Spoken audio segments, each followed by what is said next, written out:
They robbed him. Right there. On the grandest stage of them all. In front of 50,000 people in Las Vegas. On the night that was supposed to be his night, WWE looked the future dead in the eyes, spat in its face, and handed the win to a part-timer using a dirty trick that nobody saw coming. Bron Breakker. Bron Breakker. The same man Paul Heyman pulled the strings on at night one, the same man who came out of nowhere, derailed Seth Rollins' night, and played puppet to the most manipulative mind in the history of this business. That man showed up again at night 2 and cost Oba Femi one of the biggest moments of his career. And if you are not furious right now, you have not been paying attention. Drop a comment below right now. Did WWE just make the worst decision of 2026, or is there a bigger plan here? Because I have thoughts, I have receipts, and by the end of this video, you are going to want to share this with every single wrestling fan you know. Let's get into it. Segment 1, setting the stage, why this match was everything. Let me paint the picture for people who maybe missed the build, because the build to Brock Lesnar vs Oba Femi was genuinely one of the most electric roads to WrestleMania in recent memory.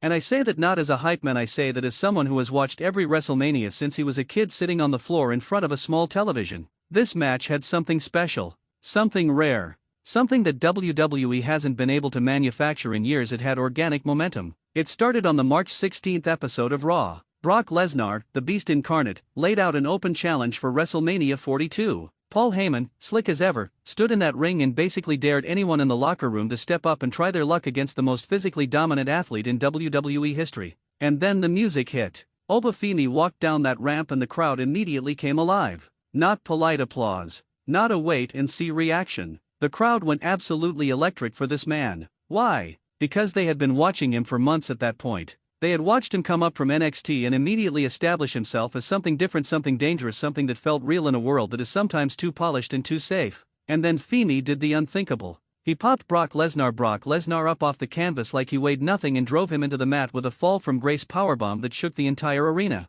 As Lesnar was laid out, Femi pointed to the WrestleMania sign and shouted those words that the whole crowd heard loud and clear: "There can only be one me." The place went insane. John Cena, the host of WrestleMania 42, went on record saying this was the match he was most excited about all weekend. He said that Oba Femi was Brock Lesnar's sequel. He said everyone goes into a match with Brock Lesnar as an underdog except Oba Femi. Think about that. The greatest WWE star of the past 25 years was saying that for the first time and possibly ever, Brock Lesnar had met his physical match. Paul Heyman himself, in one of the most brilliantly delivered promos of the entire Road to WrestleMania season, stood ringside at the contract signing and said Oba Femi was the most physically imposing, most violent competitor to debut in WWE since 2002, the same year Brock Lesnar himself debuted and turned the entire wrestling world upside down. Coming from Heyman, a man who does not give compliments freely, that was not filler. That was a statement. And then Femi looked Heyman dead in the eyes and said 3 words that sent chills down the spine of every single person watching. I am the one.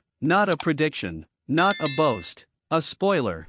That is what that felt like. The crowd believed it. The analysts believed it. The betting odds were shifting toward Femi. The momentum was undeniable. This was supposed to be Oba Femi's coronation. His crowning moment. The passing of the torch from the biggest part-timer in WWE history to the most exciting newcomer the company had seen in a generation. Wrestling history was supposed to be made on the Night 2 opening match of WrestleMania 42 in Las Vegas, Nevada. And then Bron Breakker showed up. Segment 2, Night 1, the Heyman Puppet Master reveals himself. But before we get to Sunday night, we need to talk about Saturday, because Night 1 of WrestleMania 42 is where the puzzle pieces started snapping together, and nobody realized it in the moment. Seth Rollins and Gunther put on an absolute clinic Saturday night. 15 minutes of hard-hitting, emotionally resonant wrestling that reminded everyone why both of these guys are considered among the very best in-ring performers of this era. The crowd was invested. The match was building towards something incredible. And then, with Rollins poised for a massive moment, Bron Breakker came flying through the crowd, speared Rollins out of nowhere, and handed the victory to Gunther. The crowd was stunned. Commentary scrambled to explain what had just happened. And in the chaos of the moment, nobody knew why. Until the post-show. Paul Heyman walked up to a microphone backstage and did what Paul Heyman does better than any human being alive. He took credit, he smiled, and he made it clear that every single thing that happened on Night 1 was exactly according to his plan. He was the mastermind behind Bron Breakker's attack on Seth Rollins. It was not random. It was not personal. It was strategy. And when a reporter asked Heyman if he had something planned to help Brock Lesnar defeat Oba Femi on Sunday night, Heyman did something interesting. He deflected. He buried the question under layers of compliments for Femi, saying Oba was the most impressive debut in WWE since 2002, that his reputation would remain intact even after losing to Brock, that getting conquered by the Beast would not diminish him in any way. He said it too confidently. He said it the way a man says something when he already knows the ending. He didn't say Brock was going to win because of Brock's heart or Brock's skill or even Brock's experience. He said it like a man holding a card up his sleeve, smiling at the poker table, already planning his next move. And on Sunday night at WrestleMania 42, that card came out of the sleeve and it had Bron Breakker's face on it. Segment 3: The match. What happened in that ring? When the opening pyro hit for night 2 and Oba Femi's music played, the reception from that Las Vegas crowd was something else. 50,000 people on their feet for a man who, just weeks ago, was still being considered a rising star and was now being treated like the guy. The guy. The people had spoken. They wanted Femi. They were there to witness history. Brock Lesnar came out to his usual reaction, a massive reception from the crowd that has always respected the sheer spectacle of the man, regardless of where their allegiances lie. And the match? Listen. For a Brock Lesnar match, it delivered. The physicality was on another level. Two absolute monsters colliding in the middle of that ring, both refusing to give an inch. Lesnar opened up with German suplexes, trying to get Femi off his feet, trying to establish early dominance. But Femi absorbed them. He absorbed German suplexes from Brock Lesnar and kept coming. The crowd lost their minds every single time Femi fired back. Femi hit the fall from grace in the middle of the match and the building erupted. The referee's hand came down once, twice, and then Lesnar kicked out, and even that felt electric because it proved this was going to be a war, not a squash. Both men were bringing everything. This was the match the entire wrestling world had been waiting for. Femi had Lesnar where he wanted him. The momentum was building. The crowd was chanting his name, Oba Femi, shaking the walls of Allegiant Stadium. The ruler was about to be crowned. And that is when Bron Breakker appeared at ringside. The referee was distracted, a classic, intentional breakdown in officiating that anyone who has watched professional wrestling for more than 3 months could see coming from a mile away. And while that distraction took place, Bron Breakker slid into the ring, and with the precision of a man who had been waiting in the shadows all weekend, drilled Oba Femi with a thunderous spear directly to the midsection. Femi crumpled. Lesnar covered him. 1, 2, 3. The Beast wins. And the crowd's reaction was not celebration. It was not the roar of satisfaction. It was something uglier, something rawer. It was the collective groan and eruption of boos from thousands of people who had invested their hope in this young man, who had chanted his name, who had believed in what he represented, and who now watched that hope get taken from them by a swerve that felt cheap and calculated. Segment for the fallout, what this means and why it matters. Now, here is where I need you to pay attention, because this is where the real conversation begins. There are two ways to look at what happened, and I want to be fair and present both sides before I tell you exactly where I stand. The first perspective, and I will give it its due credit, is that this is long-term storytelling. Paul Heyman has now revealed himself as the puppet master behind not one but 2 interference spots at WrestleMania 42. That is not accident. That is not lazy booking. That is a deliberate heel-turn strategy designed to establish a new faction, a new power structure at the top of WWE. If the plan is Heyman pulling Bron Breakker's strings while Brock transitions to a mentor-adjacent role, and the end goal is a massive Breakker vs. Femi collision somewhere down the road, maybe SummerSlam, maybe WrestleMania 43, then this is the first domino falling in a carefully constructed story. The WrestleMania 41 preview articles pointed out that Breakker needed something to do between his program with Seth Rollins and eventually challenging for the World Championship in the fall. A Heyman connection gives Breakker a narrative engine, a character layer, and a motive. And Femi? Getting screwed on the grandest stage and coming back hungrier and more dangerous than before? That is the stuff legendary babyface stories are built on. On paper, that sounds compelling, and I want to believe it. I genuinely do. But here is my problem with it. And this is the part where I need you to really hear me. Oba Femi did not need to lose this match. He did not need a screwjob. He did not need a storyline loss to generate sympathy for a future comeback. He was already over. He was already the guy the crowd was behind. He was already positioned as the next big thing without any caveats, without any asterisks, without anyone needing to explain why he should be a star. The crowd told WWE exactly what they wanted every single time that man's music hit, and for some reason, WWE blinked. Every single analyst, every single preview, every single long-form wrestling writer was saying the same thing in the days leading into WrestleMania 42. Femi needs to win this match. Not because it would hurt Brock to lose. Brock is on his way out and everybody knows it. Not because the story demanded it mechanically.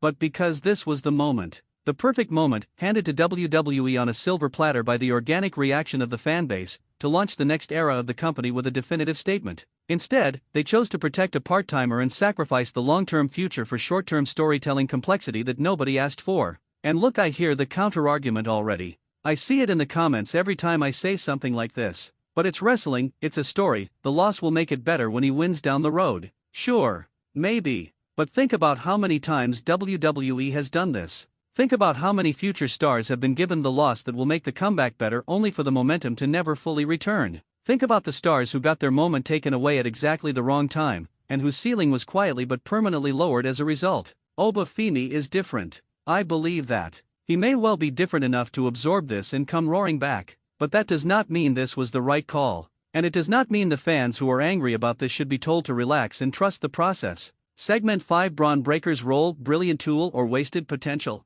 Let's also talk about what this means for Bron Breakker, because his role in all of this is fascinating and complicated. Bron Breakker is, by any measure, one of the most physically gifted athletes WWE has developed in the past decade. The man is an absolute specimen. He's got legitimate amateur wrestling credentials, he moves with a fluidity and explosiveness that makes every highlight reel moment look effortless, and he has shown in flashes that he can carry serious narrative weight when the material is there. But twice now in the span of one weekend, Bron Breakker has been used as Paul Heyman's weapon. He attacked Seth Rollins on Saturday. He speared Oba Femi on Sunday. In both cases, he was the instrument of Heyman's agenda, not a force of his own will, not a man carving out his own destiny, but a puppet being moved around the board by the most cunning character in the history of this industry. Now, and I want to be careful here because there is a version of this that works. There is an argument to be made that being associated with Paul Heyman at this stage of Breakker's career is not a demotion. It is an elevation. Being in Heyman's orbit has historically been a rocket ship for careers. Lesnar, Reigns. The pedigree speaks for itself.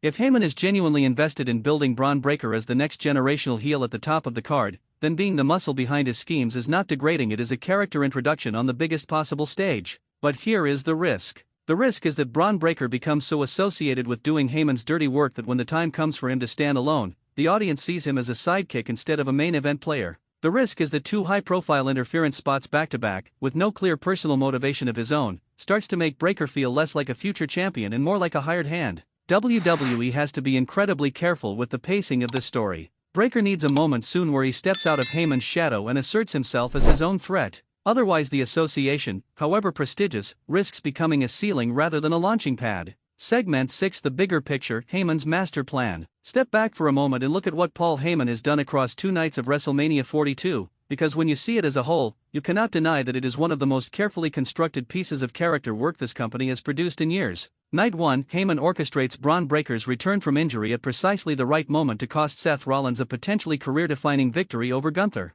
He then reveals himself as the architect of that chaos in the post-show, not hiding it, not denying it, owning it, because Heyman knows that in his world, reputation is currency, and the reputation of a man who can control outcomes on the biggest night of the wrestling calendar is worth more than gold. Night 2, Heyman's plan for his client Brock Lesnar reaches its conclusion. Just when it appeared that Lesnar for the first time in his career might be facing a man he genuinely could not overcome on his own, Heyman's insurance policy cashes in. Bron Breakker emerges from the shadows, delivers the spear, and Lesnar walks out with the victory. Heyman has now manipulated 2 of the most significant matches of WrestleMania 42 weekend using one person. That is extraordinary villainy. That is a man operating at the absolute peak of his character. If you are a fan of compelling storytelling, even if you are furious about the outcomes, you have to acknowledge that what Heyman did across these 2 nights was masterfully executed. The question, and it is the question that every wrestling fan should be asking right now, is, what is the endgame? Is Heyman building toward a moment where Breakker and Lesnar eventually turn on each other? Is this the setup for a Breakker face turn somewhere down the line when he finally breaks free from Heyman's control?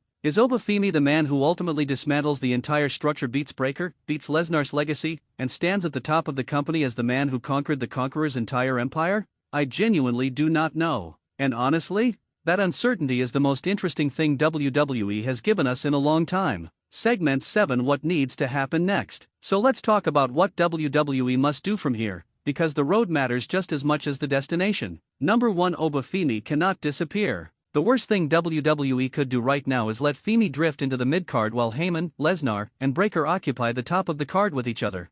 Femi needs to be in every headline. He needs a Raw promo, ideally next Monday, where he addresses what happened at WrestleMania 42 and does not come across as defeated or broken. The crowd needs to see that the ruler's fire is burning hotter than ever because of what happened, not dimmer. Number 2, Bron Breakker needs a personal stake in this story. He cannot just be Heyman's attack dog. Give him a reason to care. Give him a rivalry that is his. The Seth Rollins program has legitimate potential. Let that breathe and develop into something with real emotional stakes. Let Breakker show layers beyond the spear and the menacing scowl. Number 3, Paul Heyman needs to eventually overplay his hand. The best Heyman stories always end with Heyman's manipulations unraveling. Whether it is Lesnar turning on him, Breakker turning on him, or the entire architecture collapsing under its own weight, the endgame of a Heyman heel run is always the same. The monster he created eventually looks at him and says, "I don't need you anymore." When that moment comes, and if it involves Oba Femi being the catalyst, the man who tears the entire thing down, you will have one of the great stories of this era of WWE. Number 4, and this is the most important one, WWE has to commit to Oba Femi as the future. No more half measures. No more testing the waters. The crowd has told you what they want. The analysts have told you what the company needs. The moment this man wins the title, whichever title, whenever it happens, it needs to be clean, it needs to be definitive, and it needs to feel like the culmination of everything that was set in motion on that night in Las Vegas when Heyman's puppet cost him his greatest moment. Because here is the truth that all of this comes back to: Oba Femi is the most exciting new superstar WWE has produced in years. His physicality is generational. His presence is magnetic. His crowd connection is the kind of thing you cannot teach and cannot fake. And if WWE is smart, if they are truly paying attention to what their audience is telling them, they will protect that investment and build him into the world beater he was always destined to become. Outro: call to action. So that's where we are. WrestleMania 42 Night 2 opened with one of the most controversial finishes in recent memory. Paul Heyman is operating at the apex of his supervillain powers. Bron Breakker is either the future of the company or the most dangerous pawn on the board, and Oba Femi has a score to settle that Las Vegas is going to remember for a long, long time.